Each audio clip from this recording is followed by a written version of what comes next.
Lumakas bilang tropical storm ang bagyong Quiapo dahil para itaas ang signal number 2 sa ilang bahagi ng Northern Luzon ayon sa Pag-asa.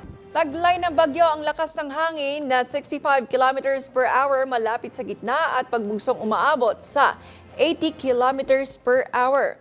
Kumikilos ito pakanluran hilagang kanluran at inaasahang dadaan malapit o maglalandfall sa Babuyan Island ngayong Biyernes. Nakataas ang signal number 2 sa Batanes, hilagang bahagi ng Cagayan, kabilang ang Babuyan Islands at hilagang bahagi ng Ilocos Norte, habang signal number 1 naman ang umiiral sa iba pang bahagi ng Cagayan Valley, Cordillera, Ilocos Region at hilagang bahagi ng Aurora. Posible pa munang lumakas ang bagyong Quiapo bilang severe tropical storm habang tinatahak ang extreme northern ng Luzon.